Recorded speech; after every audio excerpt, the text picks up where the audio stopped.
राष्ट्रवादी काँग्रेस पार्टीचे आमदार धनंजय मुंडे यांच्यावर निशाणा साधत ते शेख चिल्ले आहेत, ते ज्या फांदीवर बसतात तीच फांदी तोडतात।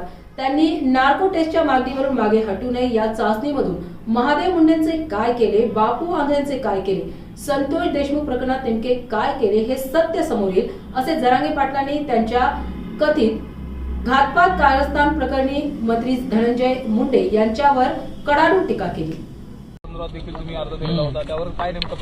मी पण मागणी केली, त्या ह्या गाडीने केली ती कोण चल ना म्हणा आता बघा लपायचं नाही राव, जे असं ना जातवान वागायचं तेव्हा म्हणलं की मी दुसऱ्या दिवशी सकाळीचा अर्ज दिला आणि माझा तो अर्ज जर चुकीचा असेल तुम्ही कसाही लिहून आणा, कोर्टात चला, हायकोर्टात चला, सुप्रीम कोर्टात चला, राष्ट्रपतीकडे चला, राज्यपालकडे चला, तुम्ही कुठं चला, तिथं सह्या नाही केल्यात दोन बापाच्या आवला।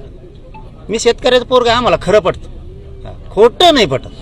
तो खोटा तुला हे करायची गरजच नव्हती हो।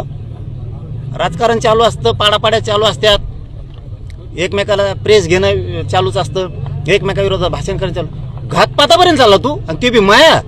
आता भाऊ सुट्टी नाही तुला, चल लपू नको, पदराच्या आणून लपायचं नाही, एका बापाचं असल्यासारखं निघायचं तिकडं आता नार्को टेस्टला, दोघं बसू त्या मशनीत, नळ्या कुंकड का घालून माया घालून घे, चल थांबायचं नाही आता।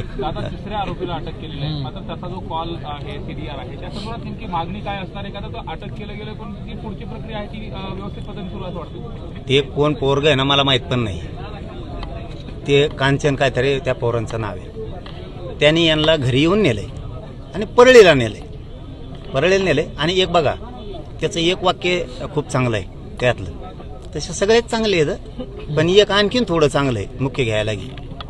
त्यांनी सांगितलं आम्ही तिथं बैठकीला गेलो होतो परळीला, याचा अर्थ खुनाचा कट तिथं शिजला आणि ह्या आरोपीला घेऊन गेला होता। त्याच्यात तो असं म्हणतोय पुन्हा की तिथं एक दुसरा आलेला होता आरोपी, आणि तो बघितल्यावर आम्हाला लय धक्का बसला आणि त्याला पण बसला, आणि ते कोणालाच ओळखीत नाही असं म्हणतोय, ते आम्ही एकमेकाला ओळखीत नाही, ते बी एकमेकाला ओळखीत नाही असं म्हणतात। आणि कालची रेकॉर्डिंग तो ओळखीत नाही ना, तू तर म्हणतो त्याला काय शब्द वापरला त्याने तो की खूप मूडमध्ये आले म्हणजे लय उडे हाणते धनंजय मुंडे, ते मिळाल्यापासून तूच म्हणतो।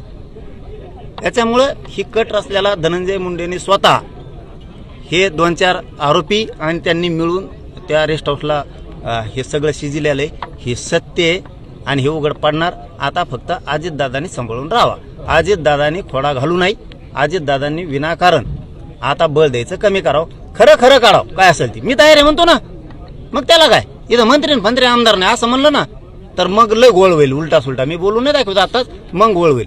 प्रत्येक वेळेस वाचवायचं नाही, मी म्हणतो ना चल, तू म्हणतोय चल, मग प्रॉब्लेम काय मग चला नार्को टेस्ट सगळ्यात मोठी का ती, तिच्यापेक्षा काय मोठं असेल तर ते पण दादा या प्रकरणात जो गरुड आहे तो